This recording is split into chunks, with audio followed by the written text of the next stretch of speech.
Hey, it's Ethan over here at Let's Talk Fiction, and welcome back to Dream Daddy. We just went on a date with Matt, and it didn't go very well. I mean, I passed. A C is passing. um, but it could have gone better. Let's continue. I walk into the house with my heart in my throat. Amanda pops her head out from her room. Hey, Pops, how was the show? Matt thinks I'm cool! You don't say. Amanda Panda, Matt thinks I'm cool. Blind leading the blind, huh? Wow, I just got dunked on by my own child. Unbelievable. Alright, I'm hitting the hay, Pops. I'll see you in the pit. Night, kiddo. Pet every dog. Of course! Oh, hey. You get to see this again. Oh, okay, not bad, man.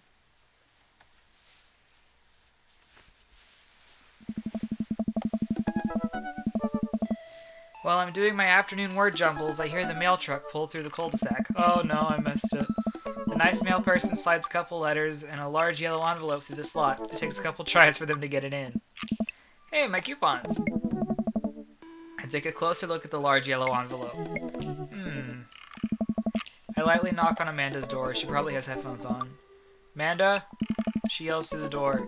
What? I have something for you. I'm kind of busy right now. Can you come back later? Okay, I just thought you'd want this big old envelope we got from HIA. Yeah. Immediately, Amanda pushes her door open. Amanda's room is dope. Horn Institute for the Arts? I mean, if you're busy, I could come back. Yeah. Father, please. I hand her the envelope, which she tears open with her teeth. That's probably bad for your teeth. She doesn't seem to hear me and spits out a piece of envelope. She pulls out a letter and unfolds it. And... the suspense is killing me. This is her dream school. Amanda's face is unreadable. I can't believe this. Oh, honey, it's okay if you didn't... Hey. I got in! Yes! I got in! Amanda tosses the letter aside and gives me a big hug. Congrats, sweetie, that's amazing! I'm so proud of you. She pulls away and looks at the letter again. Oh my god, I really can't believe I got in. Well, of course you got in. You're a great student, you nailed that interview, and your photography is incredible. Wait, Dad, I know this one's really expensive, and it's so far away. I think for a moment. HIA was one of the more expensive schools that Amanda applied to, but I know that she's had her heart set on it for the longest time. It'll be tough, but we're gonna make it work. Really? Of course. Amanda hugs me again. Yes. Thanks, Dad. Okay, sweetie, we're celebrating tonight. Dinner, your choice, wherever you want. Wherever? Amanda and I walk along the bayside, tearing into our foil-wrapped burritos from a nearby food truck. You could have chosen anywhere in Maple Bay. Cost was not a determining factor. Please, Dad, you know I'm a simple gal. Just give me a burrito with a view. Can't say I'm mad. Amanda and I sit on a patch of grass and watch ships sail lazily through the bay. And the dorms are right near a bunch of cafes, and there are all these galleries nearby. There's a discount if you bring your student ID, and... Amanda, slow down, you're gonna choke on your burrito. I know, I'm just excited. Did I mention that students get their own studio space once they're seniors? And you all get the professional photo editing software for free? It's nice to see Amanda so enthusiastic about HIA, but I wish she wouldn't do it in between bites per burrito. I thought I taught her to chew with her mouth closed. I wonder who my roommate's gonna be. You take a survey online and they match you with someone with similar major and interests. I bet we're gonna be best friends. Craig and I were. A great roommate can be a lifelong friend. But don't even get me started on bad roommates. Oh no. I'm just kidding, we didn't have a bad roommate. Our only other roommate was a puppy that Craig brought home one night. We spent a semester fabricating a story about a new foreign exchange student who had a really bad cough that sounded exactly like a dog's bark. Carl ruled. Oh, they let you have animals in the dorms if you get a note saying you need one. I bet I could forge one. I think I could get a rabbit, or maybe a snake, or maybe both. Would the snake eat a rabbit, though? Oh boy, I think I'll leave all that up to you. She's so excited. I don't want to disappoint her, but I need to be real for a second. Uh-oh. So, you know I had that talk with Mr. Vega. He didn't tell you about the dumpster fire, did he? What? No. I don't want to put a damper on the good news, but I need you to knock it out of the park these last few months of school, okay? If you really do want to go to Horns, we need that scholarship money. I know you can do it. Okay. I promise I'll try harder. I pat her on the back. Think you can handle a 14-hour drive to come home for the holidays? There's gonna be treacherous ice roads to cross. And don't even get me started on the paranormal occurrences. Well, it'll be worth it if I get to see you. My eyes immediately well up with tears. Oh, Dad, don't cry. Sorry, I'm just very, very proud of you. You're all grown up now, and you're such a good person, and I hope you know how important you are to me. Dad, stop. You're gonna make me cry, too. It's too late, honey. It's happening. Dad, I can't get tears in my burrito. It's gonna make it taste sad. I pull Amanda in for a hug and kiss her on the forehead. Love you, kiddo.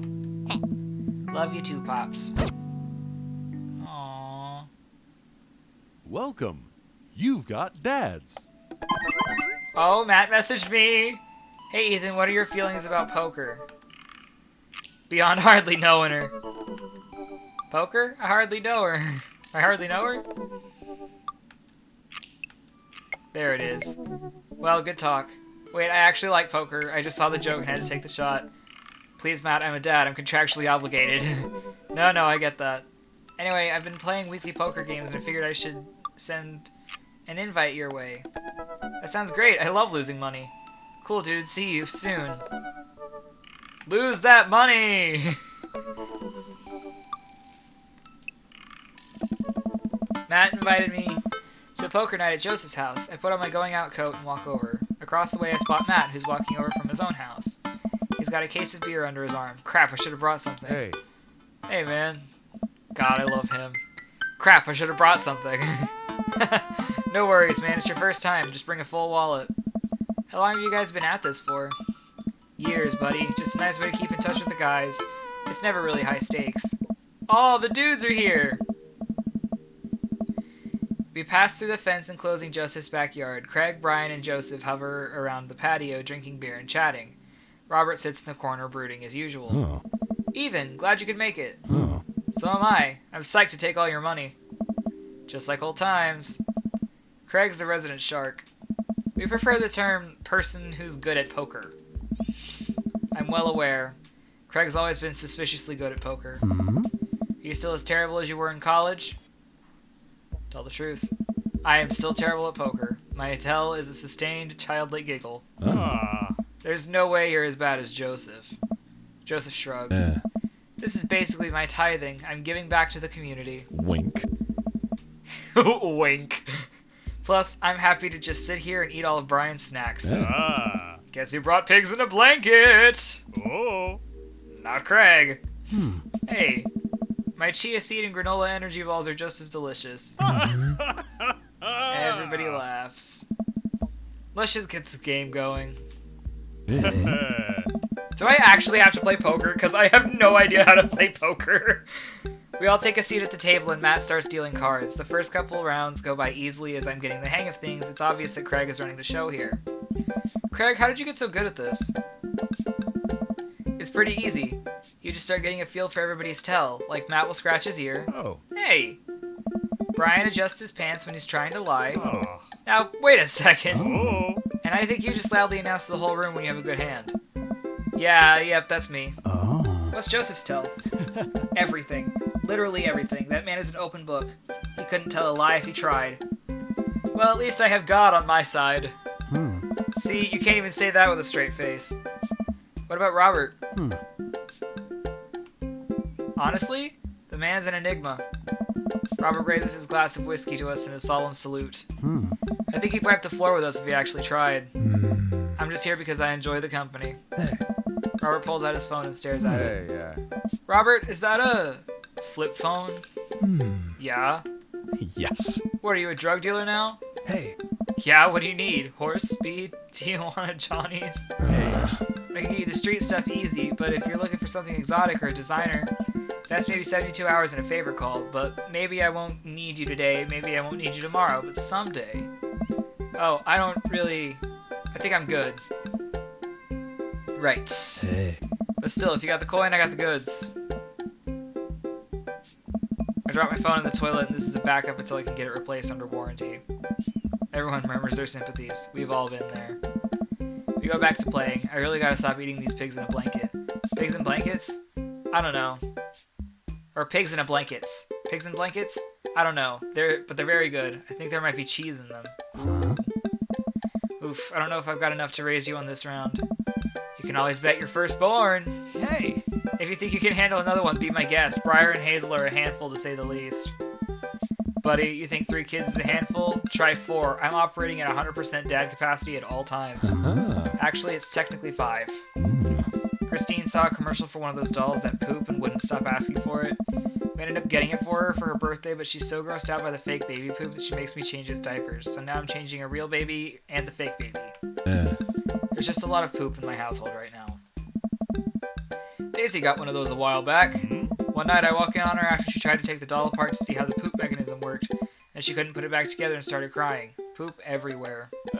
Fake poop, but still. That reminds me of... Wait, do we all have poop doll stories? Everyone nods in agreement. Guys, I really don't need any more poop in my life than there is already. Can we just get back to the poker and not talk about poop? Nice. Matt deals another hand and we quickly forget about the poop. We run out of pigs and blankets, so we switch over to Craig's healthy snack food. It actually isn't terrible. Hey. These kale chips are phenomenal. We should sell these at the coffee shop. Oh. It's my own recipe. I'd be happy to give it to you guys. Hey. I can see it now. Pierce the kale. Chips. Hey. Pierce the Veil is a popular post-hardcore screamo band out of San Diego. Well, We all look at Matt confused. I know Pierce the Veil. It's, maybe it's not any of your wheelhouses. How is the shop nowadays? Hey, dude. Busy as ever. I'm toying with the idea of hiring on another person to work the counter, but I haven't found a good candidate. Hey. If Amanda's looking for a summer gig, let me know. That's really nice of you, but I think she's been burned too badly by coffee shops before. Literally, not figuratively. Hey. Matt cocks his head to the side. I'll ask her, though. We get down to the final hand of the night, and it's Craig in the lead by a landslide. Joseph has long since lost all of his chips and has taken to tidying up, refusing any help from the rest of us. Brian deals us all cards. So what's it going to take for Robert to give a damn on this round? Robert looks up from his half-empty glass of whiskey. Do you really want to unleash the beast? Well, now I'm curious. I got a long history of being a gambling man. But I'll only do it if you make it interesting. None of this penny chip nonsense. I got a Lily's 18-year single blend sitting in my closet right now. Was saving it for when River turns 21, but I'm willing to put it up as collateral. Oh. Now you're talking my language. He throws the keys to his truck on the table. She's seen better days, but she can still pull a tree trunk out of the ground. Nope. Myself and everyone else at the table immediately folds. Deal the cards, Bry Guy. Are you guys sure you wanna... You heard the man. Deal. Oh. Brian deals the next round of cards. Craig stares daggers at Robert, who casually sips his whiskey. So I know what you might be thinking. Robert puts his old workhorse up for grabs. His only mode of transportation. At a time in his life, his only home. How could he be so sure of his abilities in gambling? I'll tell you right now, Craig. I wasn't always like this. I was a lot like you. Smart, talented, cocksure of my own luck. Great biceps, but it didn't last long, though. I lost everything in a game of in the back room of a Shenzhen tea house on what I thought was a 3-day business trip. Everything gone. Clothes, money, identification, you name it. Woke up in a ditch. I'm not even going to try. Near this park, and had to make my life new from there. It took me 3 years to beg, borrow, and steal my way back to American soil. And in those 3 years, I saw the greatest depths of human fear, loved deeper than I ever had, and lost it all many more times over. I've seen my own death, Craig. I know how I die. It's not like this. Hey. So let's make this more interesting. Nice. What? Robert produces the deed to his house from his jacket and tosses it on the table. All I have and all I am. Are you prepared to go to the distance? I don't know. Craig wipes the sweat from his brow. He studies Robert's face intently, searching for any sort of tell he can find. Robert casually sips his whiskey again. I fold. Everyone erupts. Oh. Fine, the whiskey is yours. And that's why you don't dance with the devil. So what was it? Were you bluffing or did you have the cards? That's for me to take to my grave, fellas. Oh. Next week, boys? Next week. Hey. You got it. Hey. I'll be there. Mm-hmm. Sure thing. This has been very relaxing, and I sincerely doubt I will wake up in a cold sweat thinking about tonight. Keep working on that poker face, Ethan. We all say our goodbyes and head our separate ways. That was fun. welcome. You've got dads. Amanda, is that you? What are you doing on Dad Book? Why, Ethan, I never. We've known each other since business school. How could you possibly confuse me with your amazing and talented and easy to buy things for daughter? Though I am, of course, flattered. You should buy Amanda more things. Amanda, you know I didn't go to business school. I barely managed to get my degree. Wait, no. Wow. I didn't say that. You never heard that. This is gold. I was a great student, I swear. I graduated at the top of my class because I worked very hard and ate all my vegetables. Totally holding on to this for later. Wait, do you even remember what I majored in? I declined to comment. Cool. I didn't realize there was more to that.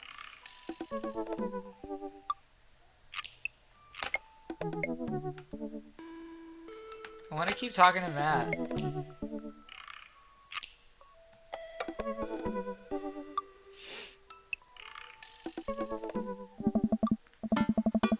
Instead of messaging the guy, why don't I walk over and grab some coffee? I'm feeling really sluggish today anyway.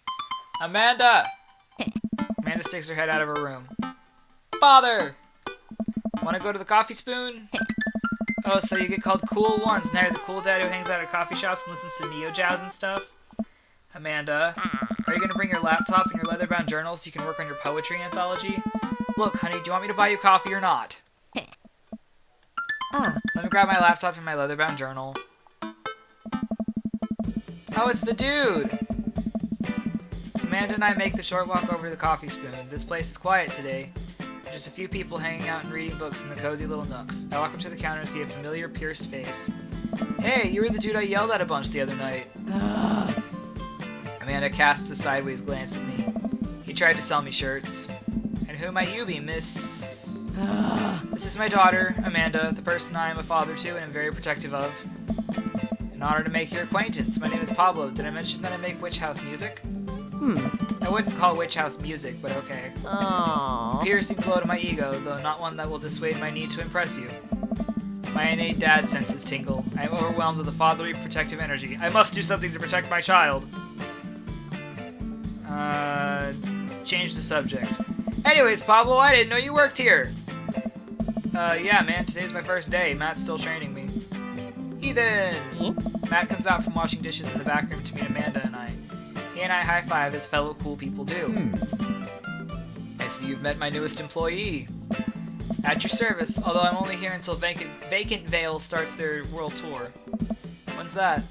Well, we have to put out a record first. Hey. Alright, Pablo, now what do we do with customers again? Right, yes. Pablo clears his throat. Hello, good folk of Maple Bay. Can I interest you in a tasty caffeinated beverage? Smashed pumpkin spice latte, please. A classic. And you? Americano football, please. Hey, Our yeah. coffee is as strong as that band's feelings. Good choice. I don't get it. Hey. Oh, Americano football is a sport, but it's also this emo band that made a good album and then waited over a decade and then made another good album, and their music was very sad and sometimes featured sad trumpets. Hey, dude. And I'm over-explaining the joke again.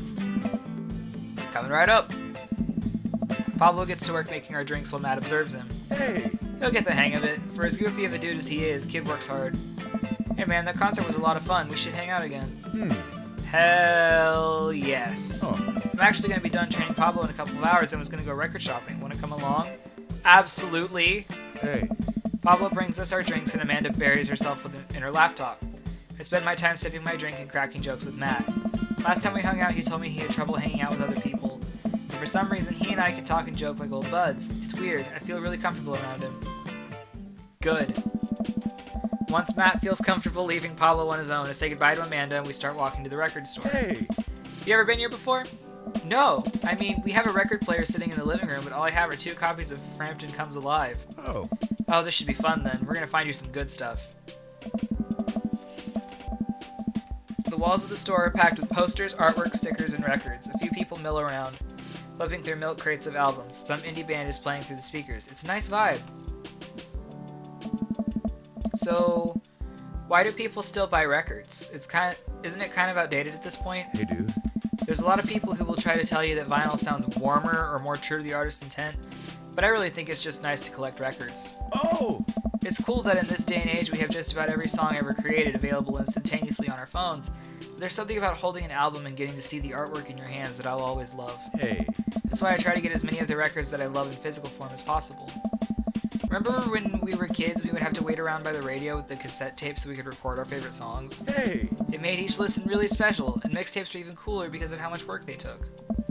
Now you just make a playlist. I think the last time someone gave me a real mixtape was in high school. Oh. I look around at the multi-level record store and spot some genres. Future wave, jungle, anarcho-punk, nunsploitation. I have no idea where to even start. Man, this is a little overwhelming. Hey. Here, let me help you find something you might like. If you were a milkshake, what flavor would you be? Strawberry. Hey. You'd only buy one type of candle scent for the rest of your life. What would it be? Oh no. Daffodil Mountain Breeze, Camouflage Summer, or Mountain Spring, Camouflage Summer Breeze, Spring Creek Fireball, Power Violence, Cherry Blossom. I like that one. Hey. What's your favorite ambient sound? Rain. What's your dream vacation spot? My backyard, inside an active volcano, living off the fat of the land, and starting a new life in the Baltics. My backyard. What's your deepest, darkest fear? Oh no. I worry that people are nice to me only because they want something from me. I fear I don't deserve happiness and won't ever get it. What if nobody exists but me and I've fabricated the universe, saying you too when the waiter tells you to enjoy your food? What if nobody exists but me and I fabricated the universe? Matt thinks for a moment. Wait, what? Oh, I know just the thing. Hey. Matt runs to the other end of the store, and returns holding a record behind his back. He shows it to me. This is Evil Friends by Portugal, The Man. Danger Mouse came on this album to produce it, but I think this was the perfect blend of what PTM does and what Danger Mouse does. Super fun, super catchy, you'll love it. Whoa, dude, thanks for the recommendation. Hey. You're gonna have a great time with it, promise. Matt and I bring our records to the cash register. A young girl with a septum ring and a buzz cut stands behind the counter with one earbud in. Usual stuff today, Matt? Hey. Just some light pickups. Matt places 3 albums on the counter. I Swear I'm Good at This by Diet Sig, Forever by the Mystery Skulls, and Greatest Hits by Remo Drive. Tight. Hey. The cashier rings Matt up and hands back his albums in a bag. She stares at me suspiciously. Who's the nerd? That nerd is my buddy Ethan. Ethan, this beacon of human charm is Molly. I got kicked out of art school for destroying my paintings at the end of every critique. Lovely to meet you. Anyway, Matt, is the open mic still on tonight? Hey. You know it. Are the Third Waves going to do a special acoustic performance? I might see if I can get a few of the girls together. There's an open mic night going on? Hey. Yeah, dude, we do it every month at the Coffee Spoon. Some amazing talent always comes through. Got a flyer for it right here. Hey. You and Amanda should come by that night. Matt blushes. I mean, if you're not doing anything. Will Vacant Veil be playing? Yeah, sounds great. If only. I finish paying for my record and we head out of the store. Man, what a trip down memory lane. I haven't been in a record shop like that since Vans had shag carpeting. Now that you mention it, isn't it strange to think of all those weird little musical memories? How do you mean? Well, I think music is a very time and place sort of thing. A song is important to me, not only in that I think it sounds good, but where I was and what I was doing when I listened to it. There's music that reminds me of exes, of struggling through school, of being so poor that I didn't know where my next meal was coming from. Oh. All that stuff, and listening to those songs reminds me of those moments of my life. Yeah. Now that I think of it, even the pop concert Amanda made me... I can't talk. I'm sorry. Yeah, now that I think of it, even the pop concert Amanda made me take her to is special to me. I mean, I'm not really a fan of the band, but hearing their songs on the radio reminds me of how young and excited Amanda was. Hey. And then that reminds me of an even younger me going to see my favorite bands in concert with all my friends. We would always go to my friend Cynthia Chapman's house beforehand and smoke pot in her basement like we were so slick. The parents definitely knew what we were doing. Wait, when was the last time you smoked pot? Matt stops and thinks for a moment. It's been decades. Dude, me too. Where do you even get pot now? Is that even what the kids call it these days? I don't know. Oh. But I bet I could find out. Do you want to get high and listen to our new records? Yeah, why not? Matt pulls out his phone and starts texting. Hey. After a few minutes, he looks up and smiles at me. Oh. Ah, Molly's got a hookup. Says to meet her in the alley near the coffee shop. Hey. Okay, if it turns out it's the feds, you make a break for it and I'll take the heat. Just promise me that you'll raise Amanda like she was your own. You realize that weed has been legalized in this state, right? I definitely knew that. Oh. But we live in dangerous times. Who knows what lurks in the seedy underbelly of Maple Bay? We could find ourselves on the wrong end of a deal gone bad. Just look out for Amanda. I swear. Wait. Oh, here's our guy. Coming around the corner, out of one of those nasty grease dumpsters, shrouded in darkness, is a lean figure dressed in all black. Excuse me, Mr. Drugman. Hey, it's Lucian! Surprise, the person almost jumps out of their skin. It's Lucian, Damien's son. Who sent you? What? We're cool, man, we're cool. Says who? For all I know, you could be with the feds. Actually, weed is legal. You prove you're cool.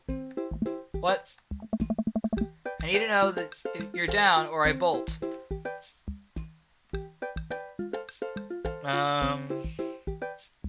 I'm not going to impress him with my extensive knowledge of current drug lingo because I don't know any drug lingo. Sight mutually assured destruction. Showing you're not wearing a wire. I've seen this in cop films before. I lifted my shirt to prove I'm not wearing a wire. Oh Jesus, put that away, please. Look, it's fine, I get it. Buzzcut Molly said you were coming. Right. Now that formalities are out of the way, let's make a deal. Sigh. Alright, how much you want? 1. 1 what? Hey. Yeah. Hey. He means weed, Lucian. Yeah, but how much? Hey. 1?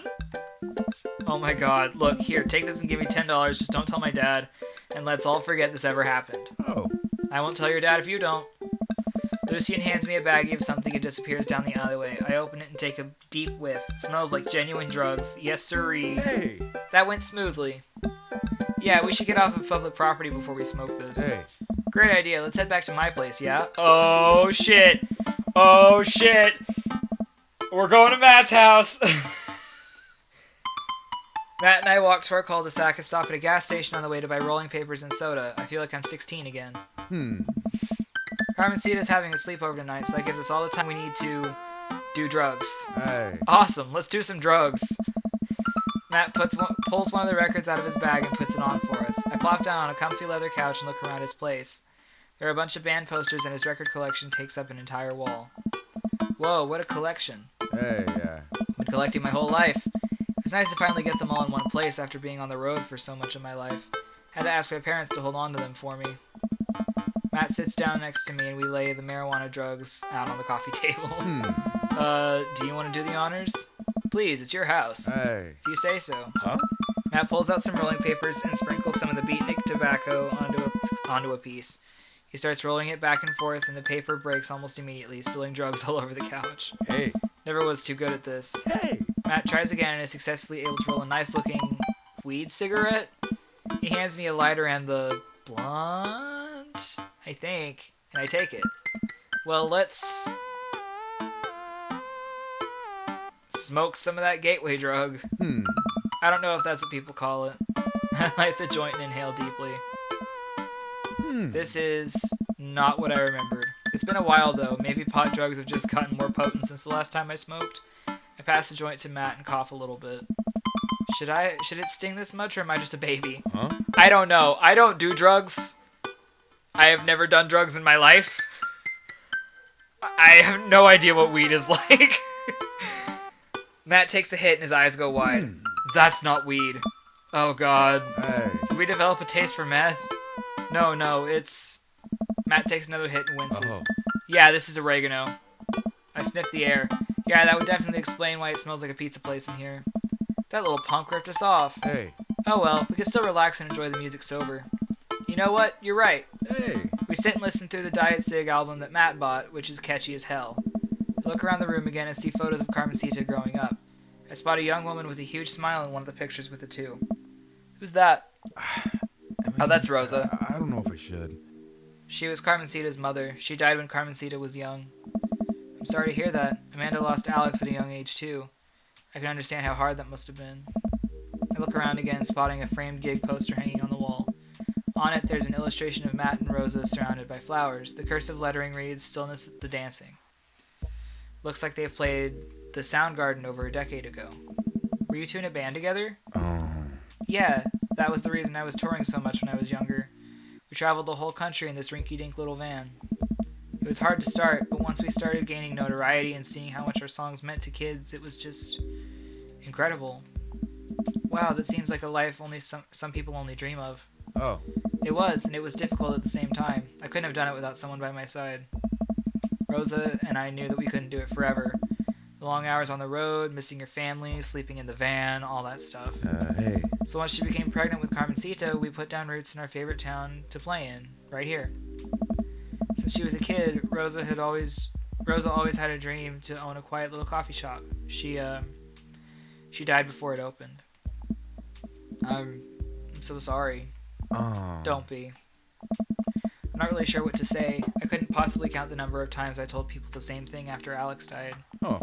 Matt gets up to flip the record. Next to the turntable, I notice a dusty piano. Do you play? I'm out of practice. I used to jam on the keys back in the day. Oh yeah? I fronted the hottest 7-piece ska band that Eagle Rock Bay High School had to offer. Hey. No way, you had a ska phase? Phase? Ska never dies. Oh. Except for Ska Munis Manifesto, who broke up after the senior talent show to pursue solo careers. Oh. Dude, that's so rad. Matt pulls out the piano bench. Oh. Give me some of that two-tone love. Oh man, let's see if I still got it. Hey. I sit down at the piano. Anyway, here's Wonderwall. Stick to your ska roots. Hey, I think I'm doing it. I'm playing ska. Hey. Yeah. Wait, that was just smoke on the water. Matt, I've forgotten how to play. The Deep Purple is always appreciated nonetheless. Alright, buddy, can you top that? Oh man. I shouldn't. Aw, come on. Oh man. No, it's been a long time. Drop it. Okay, buddy. Sorry to put pressure on you. Hey. I mean, it's not a problem. It was good to watch you get back in touch with the music that flows through you. I learned to play that song when I was 15. Oh. Matt and I sit and listen to more records until it gets late. I decide that I need to get to bed. Matt walks me to my door. Hey. Let's never tell anyone about the oregano, okay? Deal. Wait, can I tell my doctor? I don't know anything about the health effects of smoking oregano, and I think we'll be fine. Oh. Night, dude. I smile. Night. I walk inside, and the house is dark, save for the sliver of light coming from beneath Amanda's door. Ah. I knock lightly on the door and enter Amanda's room. She's sitting at her desk with her camera, editing photos. Hey, Amanda. Amanda strolls around in her chair to face me, and she slumps down. What smells like a pizza parlor in here? What? Nothing. So, what's up? Dad, I'm hungry. Ah. Wait, no. Hi, hungry. Huh? No! I'm Dad! Amanda collapses on the floor. I promised myself I'd never let it come to this. Sorry, kiddo. You set it up, I spike it down. You're a monster. Want some spaghetti? Yes, please. Amanda and I boil pasta and heat up sauce in a pan. Well, I boil pasta and heat up sauce while Amanda watches. Despite my best efforts, I'm not able to set it on fire. How was record collecting? It was great. Did you know that Matt used to play in a band? Huh? No way, was he good? I don't know if the band was good, but he played some piano for me tonight and it was amazing. Yes. He played piano for you? Dude. Yeah, I brought it up that he should play at the open mic that's happening in his coffee shop, but he got kind of weird about it. Hey, I saw a flyer for that. We should go. It's not too late to start a father-daughter punk band and play a couple tunes there. Yeah, let me break out my glockenspiel. I think I only know hot cross buns, but we can work off of the chord progression. Amanda and I have a nice dinner before she goes back to her room to do photography stuff. I end up watching True Life, I'm a House Hunter. They're staging an intervention for the house hunter who is crying uncontrollably over the color of the walls. They know they can paint the walls of the house any color they want, right? Matt's song is stuck in my head all night. Aww. Date complete. Did I do better this time? Yeah, I'll give that record another spin. Why not? Yeah, alright.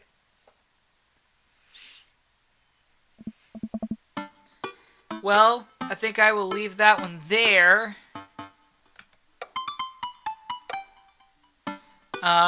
Thanks for joining me on this episode. If you enjoyed it, leave a like and subscribe to know when the next one comes out. See you guys in the next one. Thanks for watching. Bye!